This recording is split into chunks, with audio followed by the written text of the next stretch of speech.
Hello friends, வணக்கம்.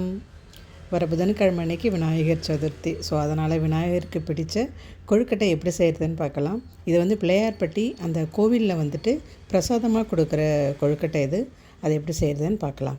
அதுக்கு வந்து 1 கிளாஸ் வந்து பச்சரிசி எடுத்திருக்கேன், 1/4 கிளாஸ் வந்து பாசிப்பருப்பு எடுத்திருக்கேன். இது எல்லாத்தையுமே நல்லா வாஷ் பண்ணிவிட்டு அதுக்கப்புறம் நம்ம ஊற வச்சு எடுத்துக்கலாம். ஒரு 1 ஹவர் ஊறினா போதும். அப்போ தான் வந்து நல்ல மாவு வந்து எந்த அளவுக்கு அரிசி ஊறுதோ அந்த அளவுக்கு மாவு கிடைக்கும். அதை நம்ம வந்து ஊற வச்சு எடுத்துக்கலாம். அரிசி எந்த அளவுக்கு ஊறி இருக்கணும் அப்படின்னா, நம்ம கையில் வச்சு அழுத்தும் போதே அரிசி வந்து மாவு மாதிரி உடஞ்சி போகணும். அந்த மாதிரி ஊறணும்.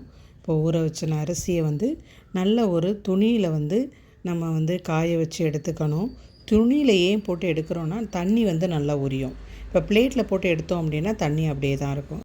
இப்போ ஒரு 1/2 ஹவர் நம்ம காய வச்சு எடுத்துருக்கோம். காய வேணால் வெயில் வைக்கக்கூடாது, நிழல்லே உணர்த்தி எடுத்துக்கிட்டு இப்போ அதை நம்ம வந்து ஃப்ரை பண்ணி எடுத்துக்க போகிறோம். கலர் மாறக்கூடாது, கருகக்கூடாது, எதுவும் ஆகக்கூடாது. சும்மா பொன்னிறமாக நம்ம வந்துட்டு வறுத்து எடுக்கணும். வறுக்கும் போதே நல்லா வாசனை வரும் பாருங்கள். அந்த மாதிரி வறுத்து எடுத்துக்கலாம். இதில் தேங்காய், பொட்டுக்கடலை, வேர்க்கடலை எது வேணாலும் சேர்க்கலாம். பட் வந்து அந்த கோவிலில் இந்த மாதிரி தான் செய்வாங்க. அதனால் வெறும் தேங்காய் மட்டும் இப்போ நம்ம போட்டுக்கலாம். வறுத்த அரிசி பருப்பை கொஞ்சம் நேரம் ஆறுனதுக்கப்புறம் இப்போ நம்ம மிக்சியில் போட்டு நம்ம வந்து அரைச்சி எடுத்துக்கலாம். கொஞ்சமாக அப்படின்றதெல்லாம் நம்ம வீட்டிலே அரைச்சிக்கிறோம். நிறைய அப்படின்னா மிஷினில் கொடுத்து அரைச்சிக்கலாம். இப்போ நல்லா வந்து ரொம்ப நைஸாகவும் இருக்கக்கூடாது, கொஞ்சம் கொரகொரப்பு தன்மை, ரவை பதத்துக்கும் அடுத்ததுன்னு வச்சுக்கோங்களேன். அந்த மாதிரி மாவும் இருக்கணும், கொரகொரன்னு இருக்கணும். அந்த மாதிரி நம்ம வந்து அரைச்சி எடுத்துக்கலாம். இப்போது இனிப்புக்கு நம்ம வந்து வெல்லம் சேர்த்துக்கலாம். நான் கொஞ்சம் இந்த கட்டி வெல்லம், மண்டை வெல்லத்தை சீவனை அதில் பத்தலை. ஸோ அதனால் கொஞ்சோண்டு நம்ம வந்து நாட்டு சர்க்கரையும் சேர்த்துக்கிறேன். தூள் சர்க்கரை வெல்லம் இருக்கும் இல்லைங்களா, அதையும் எடுத்துக்கலாம். நம்ம அளவுக்கு தகுந்த மாதிரி எடுத்துக்கலாம். இப்போ 3 கிளாஸ் தண்ணி வச்சுருக்கேன், 1 கிளாஸ் வெல்லம் போட்டிருக்கேன். நான் 1.25 கிளாஸ் அரிசி பருப்பு சேர்ந்து நம்ம எடுத்துருக்கோம். இது வந்து கரெக்டான அளவு. இப்போ நம்ம வந்து பாகுலாம் காய்ச்ச போகிறதில்ல, வெல்லம் வந்து கரைஞ்சா போதும். அந்த அளவுக்கு எடுத்துக்கிட்டால் போதும். இதில் வந்து வாசனைக்காக ஏலக்காய் போட்டுக்கலாம். பச்சை கற்பூரம் கொஞ்சோண்டு போட்டுக்கோங்க. நான் போட்டிருந்தேன், பட் உங்கள்கிட்ட காமிக்கலை.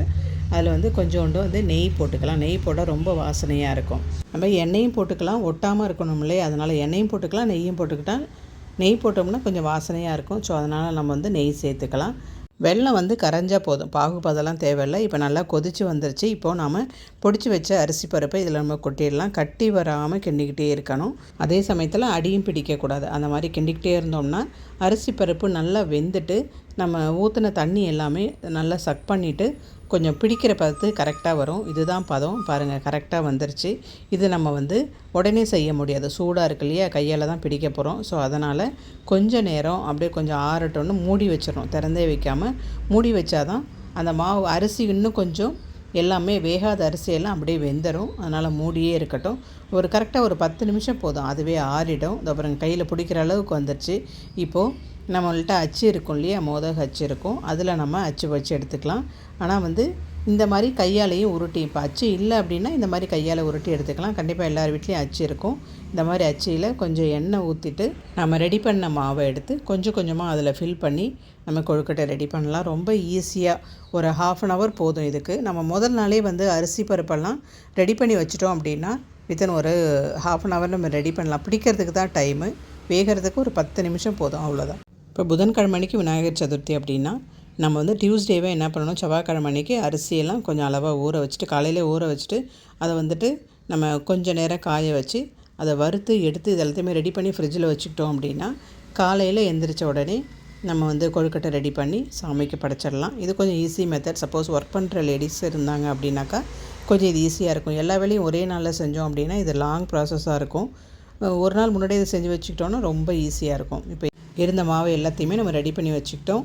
இப்போ நம்ம ஆவியில் போட்டு அவிச்சு எடுக்க வேண்டியதான். வாழை இலையில் வச்சோம் அப்படின்னாக்கா கொஞ்சம் நல்ல அந்த வாழை இலை வாசனையோடு இருக்கும். ஸோ அதனால் வந்து நான் இலையில் வச்சு எடுக்கிறேன். பிளேட்லேயும் வச்சு எடுக்கலாம், ஒட்டாமல் இருக்கணும், அவ்வளோதான். உடனே எடுக்க வேண்டாம், கொஞ்சம் ஆறினதுக்கப்புறம் எடுத்தோம் அப்படின்னா ஒட்டாது. பாருங்கள், இப்போது சூப்பராக வந்துருச்சு, அருமையாக இருந்துச்சு டேஸ்ட்டு.